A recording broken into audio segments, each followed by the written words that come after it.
Remote, beautiful, mysterious, unique. Islands are worlds of their own. Places apart where life has evolved differently. But in our modern interconnected world, islands are also part of a global community that's changing, for better or worse. In this series, we're exploring the lives of islanders. We're discovering that no matter how distant they are from the mainland, how distinctive their histories, or how proud they are of their independence, islands can't separate their futures from the fate of humanity as a whole. In so many ways, these shores are the front line of global change. What happens here matters to us all.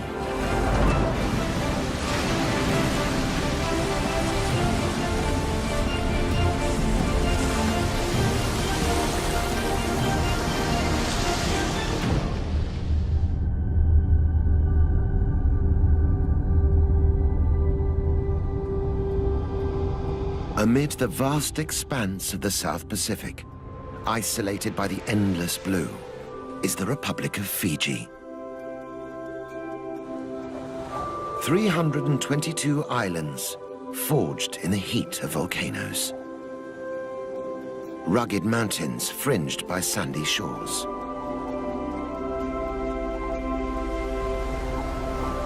Behind the shelter of its coral reefs, Fiji nurtured a vibrant and unique way of life.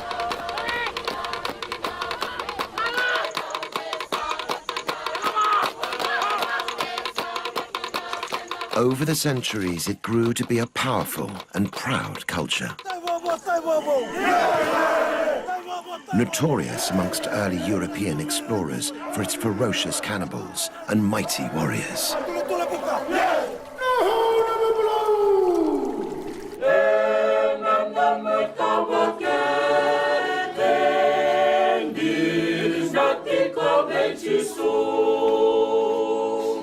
When the British imposed their rule, they brought Western ways and Christianity. They also brought waves of immigrants to farm fertile fields of sugarcane. Indian laborers, whose presence here was a trigger for conflict and violence.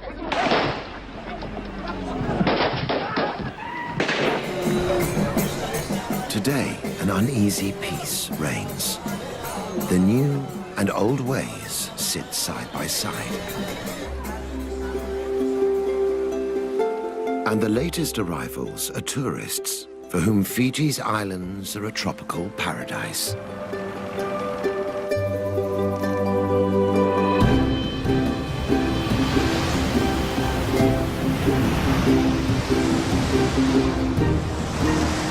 But new waves of change are looming. They're threatening to turn this idyll from playground to battleground.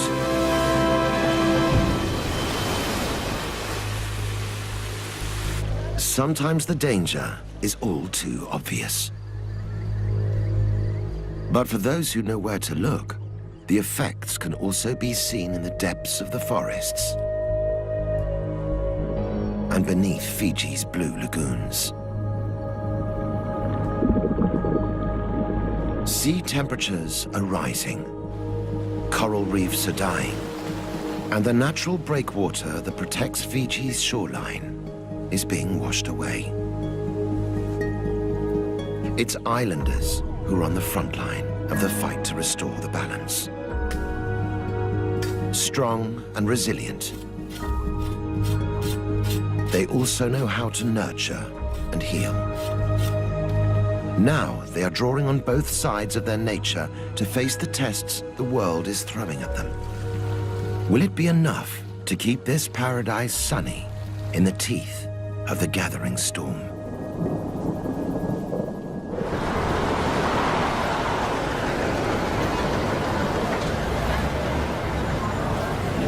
Today, Most of Fiji's 1 million population lives on the big island of Viti Levu. The capital, Suva, and a dozen other towns pulse to an urban beat.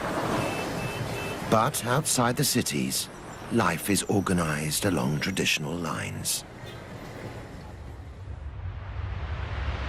Head a few kilometers off the southern shore of Viti Levu to the island of Benga, and the importance of the old ways is clear to see.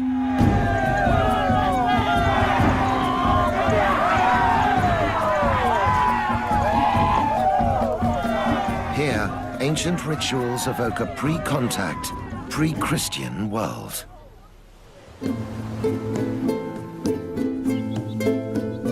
Distanced from the mainland, life moves at its own pace on Benga.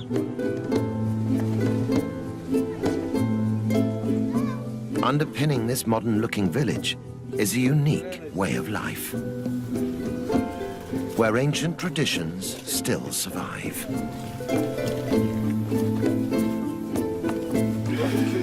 Villagers live as a collective, sharing the work and the wealth amongst themselves.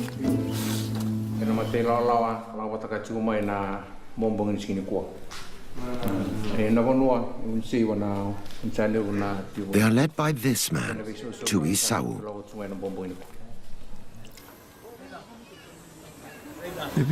It is good to have a chiefly leadership in the village. It allows us to look after the village and, more importantly, the welfare of our villagers.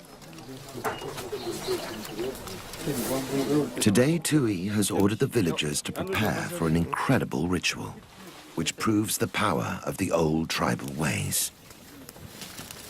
They fire up the lovo, or ground oven, for a celebratory feast. Every family has a specific role to play. But the ritual preparing of the feast isn't just about nourishing the body.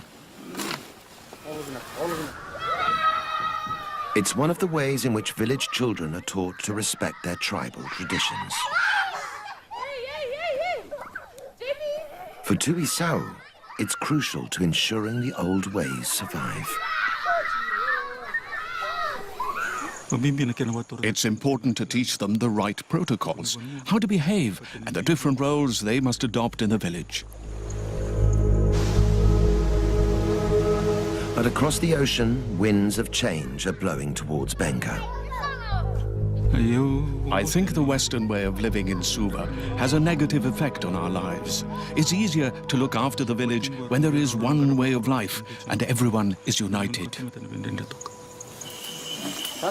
One custom that Tui Sau is determined to safeguard is Vila Vila Irevo, or literally, jumping into the oven. We know it as firewalking.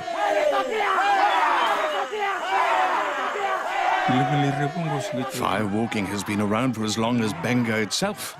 Our fathers and their forefathers have been firewalking all of their lives, and now we firewalk also.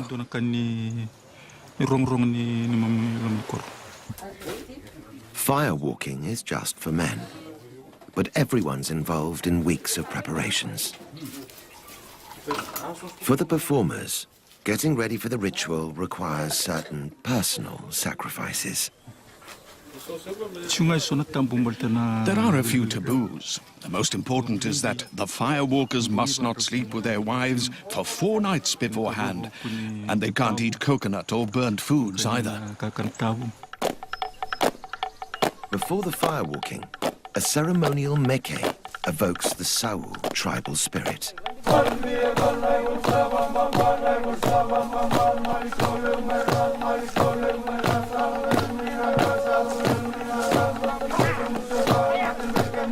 Warriors brandishing old war clubs reenact the battles of village ancestors. For centuries, these meke have been used to keep the past alive, and even to predict the future.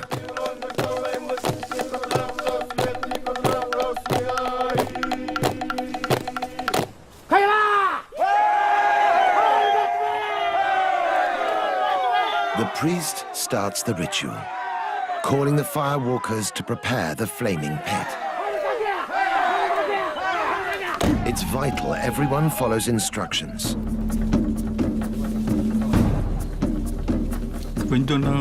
If someone breaks the rules or taboos, they will get burnt. They can be bedridden for 4 months and must be nursed at home until the burns heal. Finally, the pit is ready.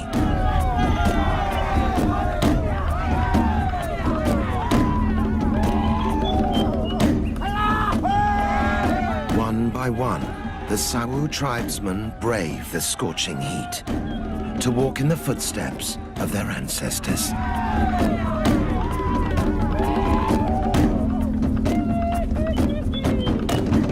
They finish unscathed, the honor of the tribe upheld.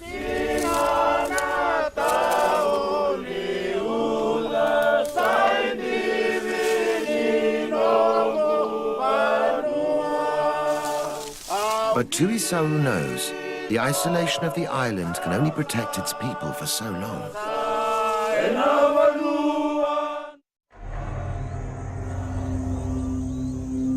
Dark clouds are gathering on Benga's horizon. Change is coming that even the firewalkers and their prophetic rituals cannot foresee.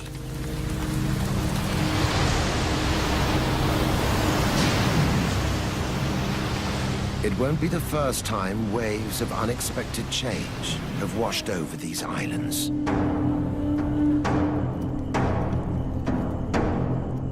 Less than 200 years ago, Fiji was a cannibal society.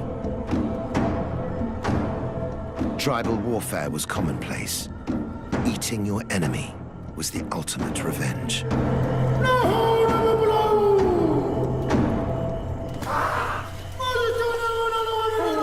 Christian missionaries from Europe set out to rid the islands of cannibalism.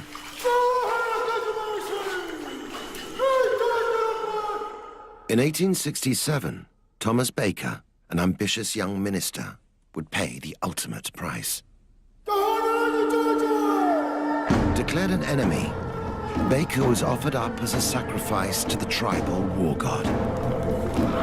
Then slaughtered, cooked, and eaten.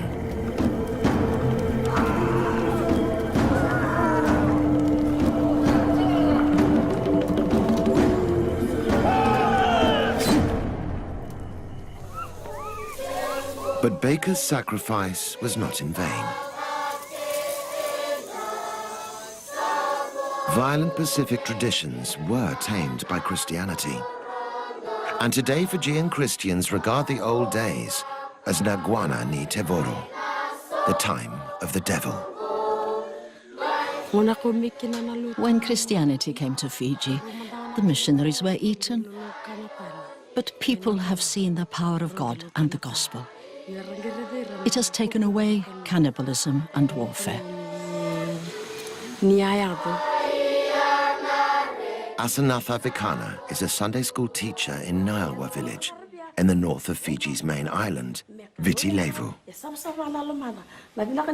She's one of some 280,000 Methodists in Fiji. She's also the local chief's wife and must integrate her faith with the indigenous customs that are still central to village life. Read your Bible, pray every day, and you grow. Christianity came to Fiji as a foreign religion and had to deal with the traditions and the people it found here. Read your Bible, pray every day. Images like this Black Christ are attempts to show that the Son of God came for people of all races. The missionaries reached out and succeeded in convincing Fijians. So much so that today Fiji is a sort of Pacific Islands Bible Belt.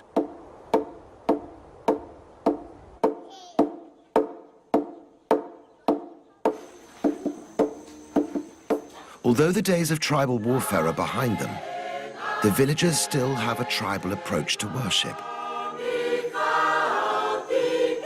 Christianity here is a real communal event.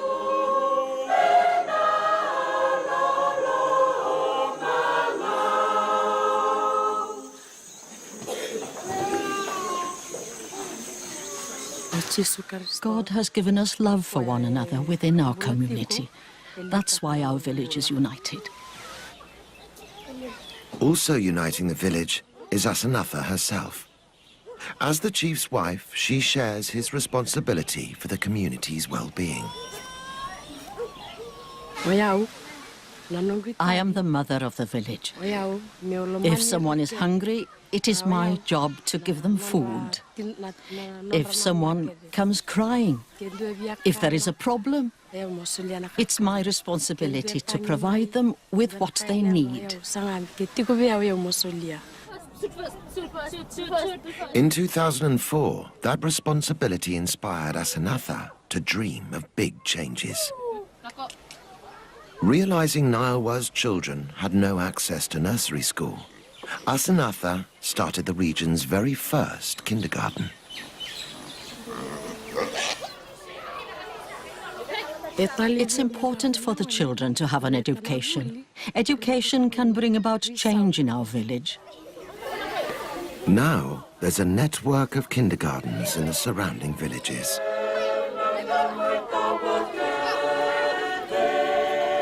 Throughout her campaign, it's been Asanatha's faith that sustained her.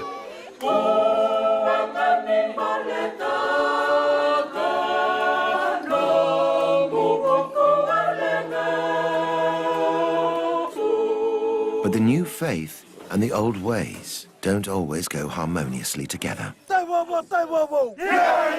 Echoing around the National Stadium is a voice from Fiji's ancestral past.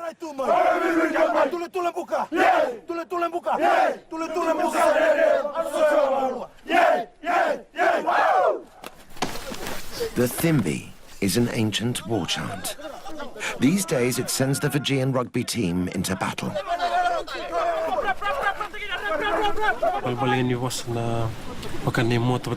The words mean, we have our shields and our spears, and we're going into battle. We're telling our opponents, we'll take you down. Now the Thimbi has become a rallying cry for ancient customs threatened for being unchristian.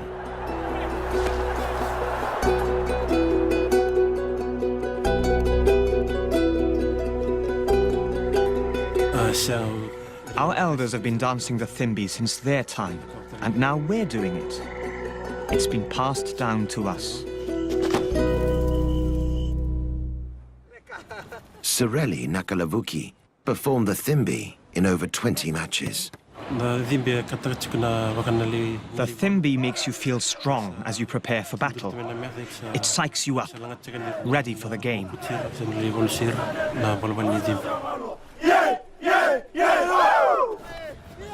But some church authorities didn't see it that way. In 2009, they declared the old war chant ungodly. With the support of the team pastor, they demanded a ban. Under heavy pressure, the team broke a 70-year tradition. They dropped the Thimbi ahead of a big international game. Whether or not they angered their old gods, the team were badly defeated.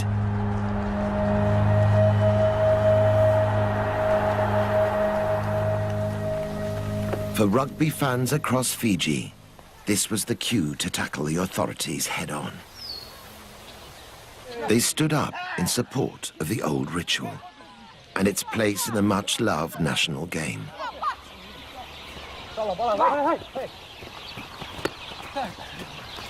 Like Christianity, rugby was brought here by Europeans, and it's been passionately embraced. Rugby is slowly becoming a religion in Fiji. There's a lot of support and encouragement for rugby in the villages.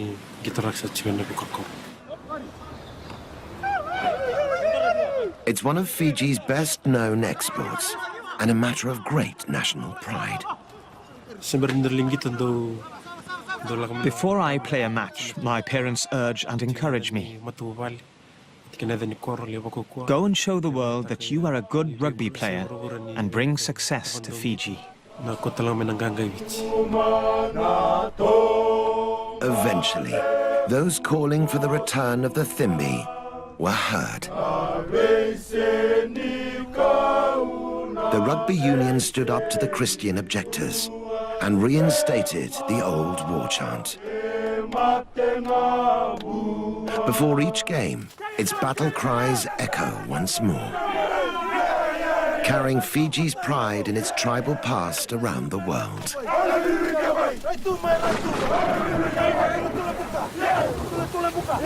But while the team represent their nation with pride, the future of their island looks dangerously uncertain.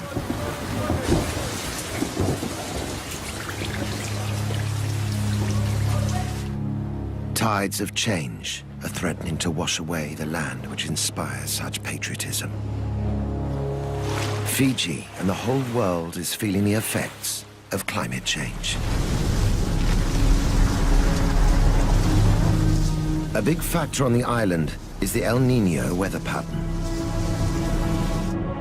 When warm sea currents and trade winds weaken or change direction off the South American coast, El Niño can cause dramatic variations in weather.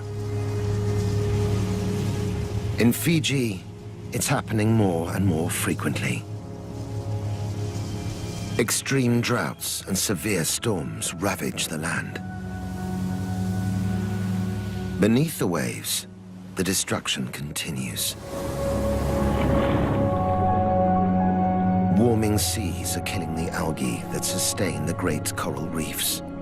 It's these reefs that stand between the tempest of the Pacific and Fiji's vulnerable coastline. Without them, islanders can only watch as high tide threatens to engulf their homes. Graves that once lay under coconut trees now lie under the waves.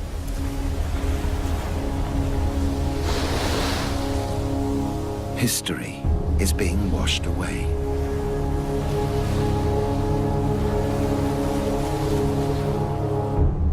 "90% of Fiji's population live along the coast.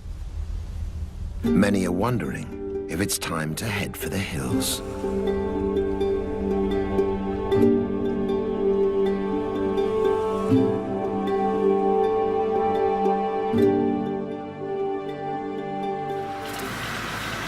When Britain colonized Fiji's vulnerable coastline,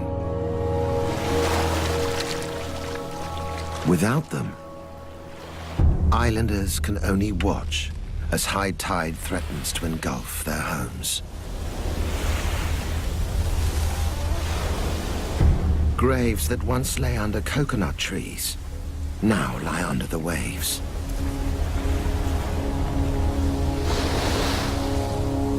History is being washed away.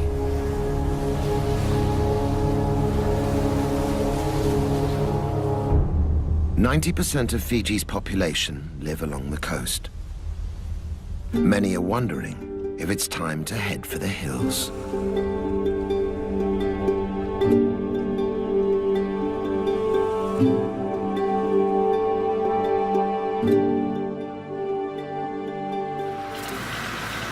When Britain colonized Fiji in the late 19th century, reliable sunshine and predictable rains meant that they could farm sugarcane on a massive scale.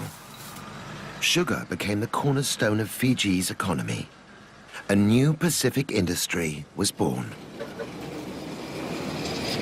Now, 4 million tons of sugarcane are produced every year. But not everyone enjoyed the riches that sugarcane brought. To harvest their wealth, the British needed more hands. Over 60,000 Indians were shipped to Fiji as indentured laborers. We were brought here from India to work on farms, on sugar plantations. They brought us here in ships. Some died on the ship, and they were thrown into the water. With the sweat of Indian labor, the sugar industry flourished. By the time indentured labor was abolished in 1916, the immigrants had built homes, schools, and futures. Few could afford to return to India, even if they wanted to. Today, Indo-Fijians make up some 40% of the island's population. Lal Philip is one of them. Descended from the original Indian laborers, Lal now farms his own small plot of sugarcane. Although fifth-generation Indo-Fijians, the family still value their Indian heritage.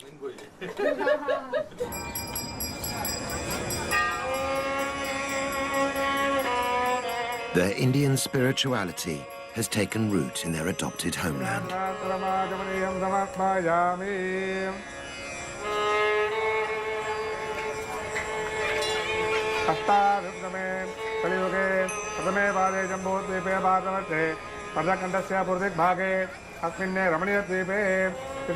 This Hindu temple, the largest in the southern hemisphere, attracts hundreds for daily worship. Its presence signifies the part Indo-Fijians now play in the life of the island.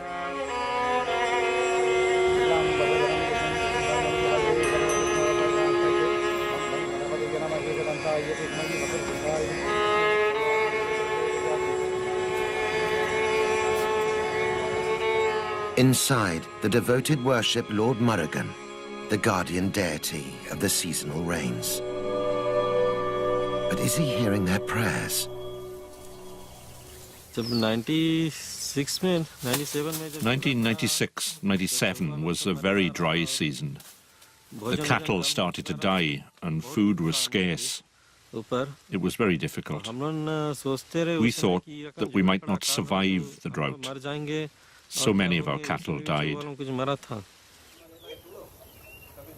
The drought of 1997 was no exception. Records show that over the past 20 years, Fiji has been more drought-prone than ever before.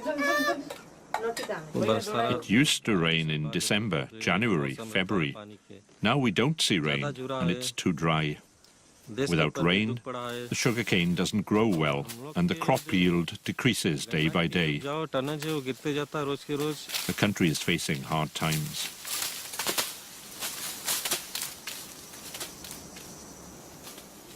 But for farmers like Lal, it's not just the weather that could ruin the harvest.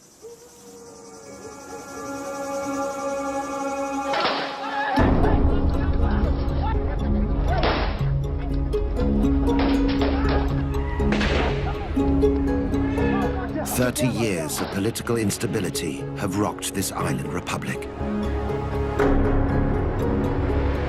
The conflict stems from ethnic tensions between indigenous and Indian Fijians.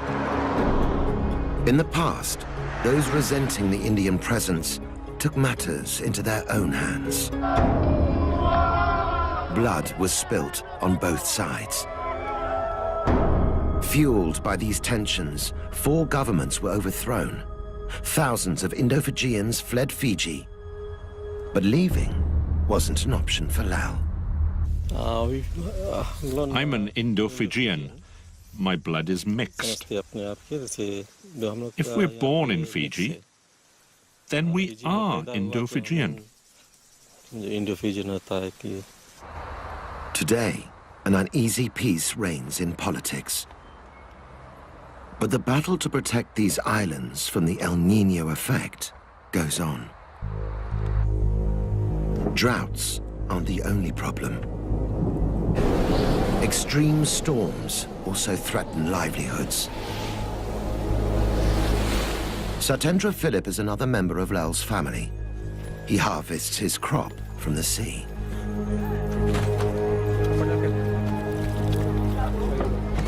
We used to have good weather, but now it's very unpredictable. With no warning, the sea can get very rough. All sorts of changes are happening. Even on a beautiful day, beneath the calm ocean surface, there are dangerous currents of change. Powered by El Niño, they bring unseasonably violent weather. Fishermen like Satendra are caught in the eye of the storm. Once I forgot my radio at home. When I was out at sea, another boat warned that a hurricane was coming, so we took shelter on a nearby island. It was a very frightening experience, and we thought a lot about our families. My boat was damaged. It was one of the most difficult moments I've ever faced. Big storms are also bad news for fish stocks. Powerful waves can damage the coral reefs. Without these reefs for food and protection, fish are disappearing.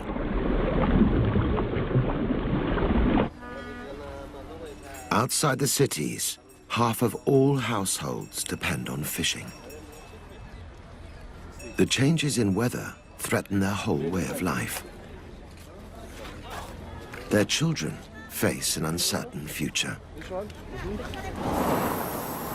If the extreme weather continues, it's not just the farmers and fishermen that will be affected. So too will Fiji's tourist industry.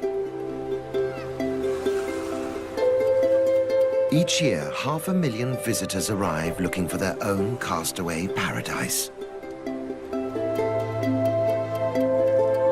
Romance,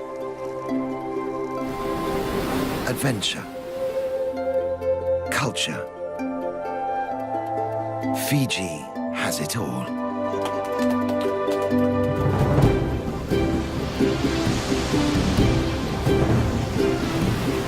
Today, the island boasts one of the most popular surfing swells in the world. But as the El Niño effect continues, even the bravest will struggle to ride out the storm.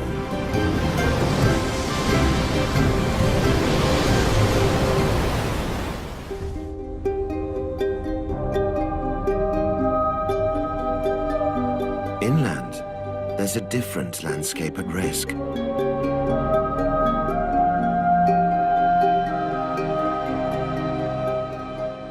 Fiji's mountainous interior is an unspoiled Eden. Imposing cliffs conceal rare orchids. Tropical rainforests hide a lush diversity of life.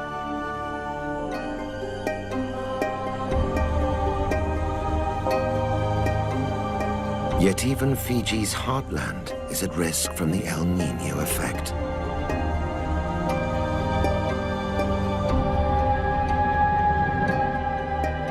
An increase in extreme weather is causing vast landslides and devastating floods.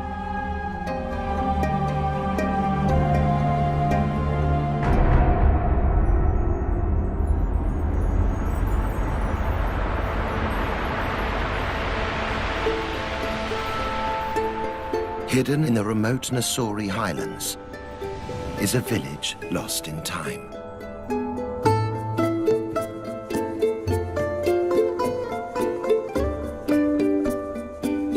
Navala is a Fijian village in the most traditional sense.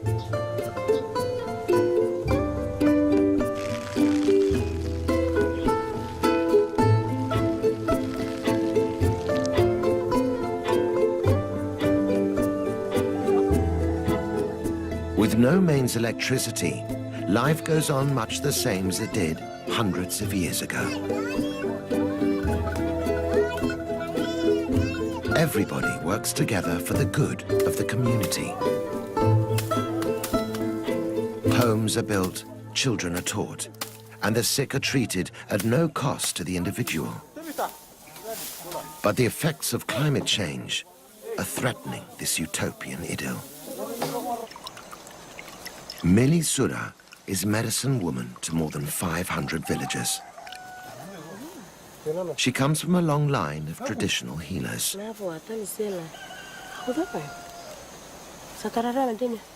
Millie believes healing is in her blood. and ancient laws govern its use.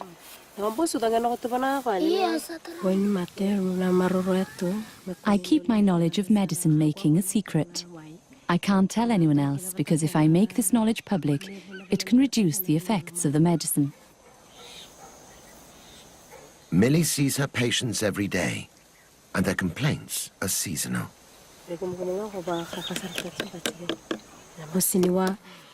In this current weather, we mostly have cases of toothache and people suffering from colds or intestinal pain.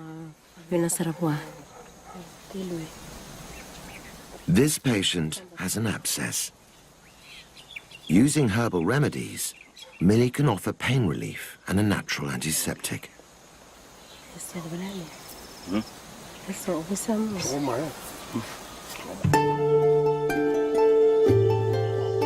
For ingredients, she's totally dependent on the huge natural pharmacy on her doorstep.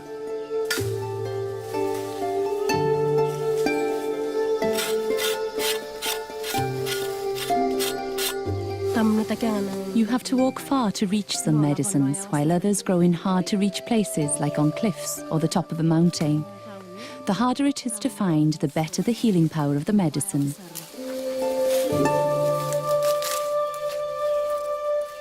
These days, Millie's remedies are in great demand. The change in weather brings with it numerous infections. At times like this, lots of people come to ask me for medicine.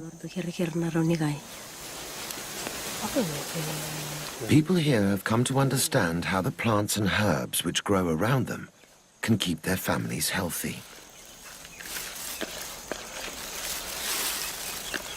In Millie's hands, this wisdom can be released to heal a new generation.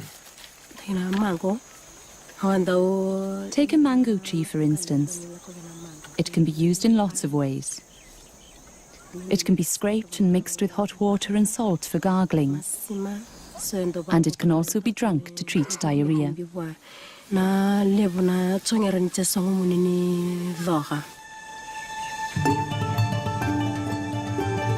Diarrhea can be a killer in this village, particularly to the very young. It's crucial that Millie is able to find the right plants at the right time to treat it.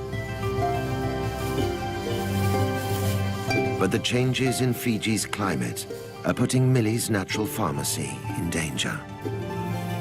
She has to walk further and further to find the plants she needs. Millie is worried that one day they won't grow at all. It's been very dry and windy. It hasn't rained for a while now. Many plants and trees thrive in wet conditions, and too much heat can destroy some medicinal plants.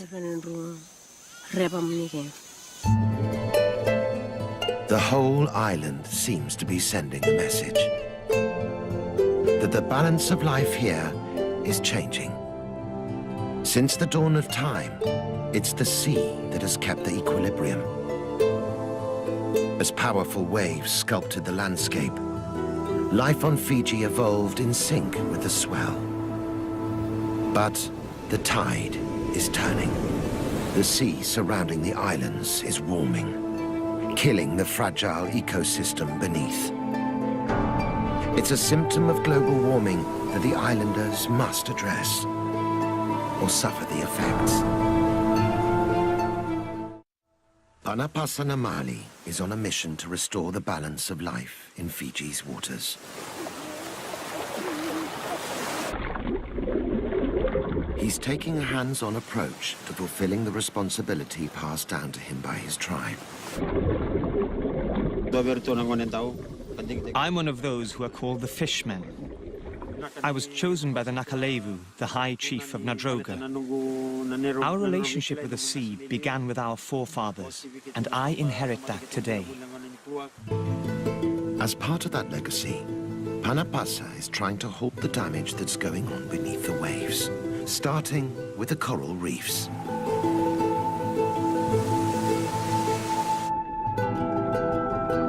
These reefs shield the island by absorbing the force of the powerful Pacific waves.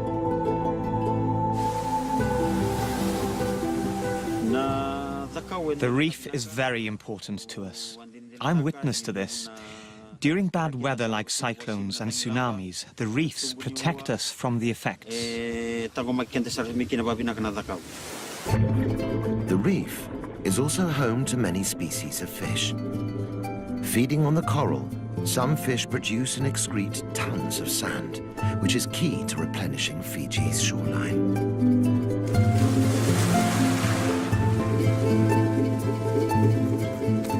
But this delicate ecosystem is being washed away. Under the heat stress of warming seas, Fiji's coral reefs are dying.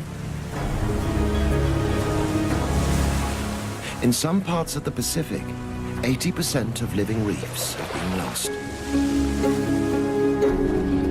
Without coral to feed on, fish are disappearing. And without fish to replenish them, Fiji's beaches are washing away. For Panapasa, the solution is clear.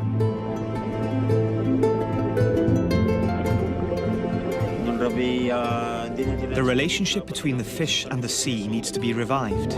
We need to restore life to the waters. One way to bring back the balance is to restore the coral reefs. On the island of Motoriki, villagers are doing just that.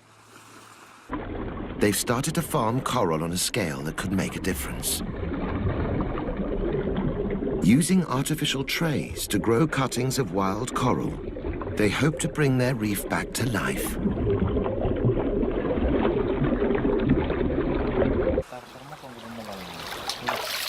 In just 12 months, these tiny cuttings will have doubled in size. The adult corals will then be replanted onto dying reefs, bringing them blossoming back to health.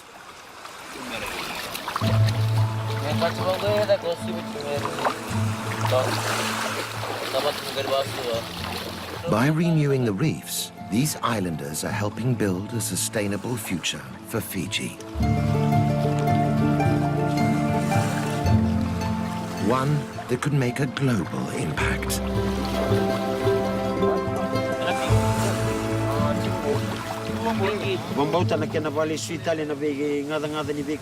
I believe that if we keep making efforts to give back, to renew our water and our seas, our corals and our fish, our efforts will become known all over the world.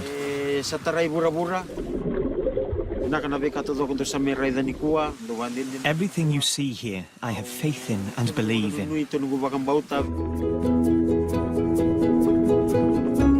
Though it's too early to see long-term results, the signs are promising. The islanders have started the fight back against climate change in Fiji.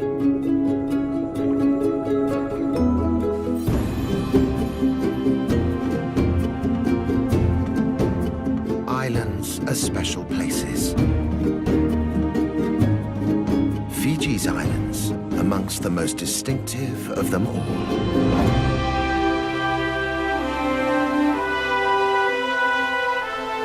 The postcard island paradise.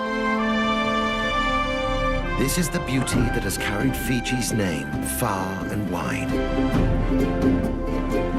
But if this was once a place where time stood still, now the islands are in their 11th hour.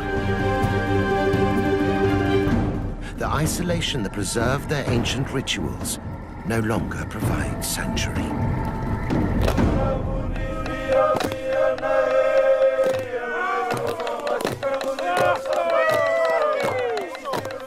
Fiji's children are taught to respect traditions passed down from their fathers and to learn from the care lavished on them by their mothers. These are children who can still enjoy their season in the sun. But as they grow, they'll tackle challenges no other generation has had to face. Not only must they learn to live with their divided past, they must build their future in a changing world and protect their islands in all their fragile beauty.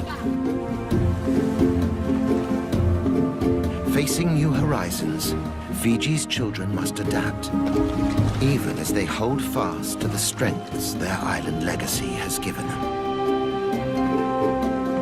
In a changing world, we all have lessons to learn from Fiji.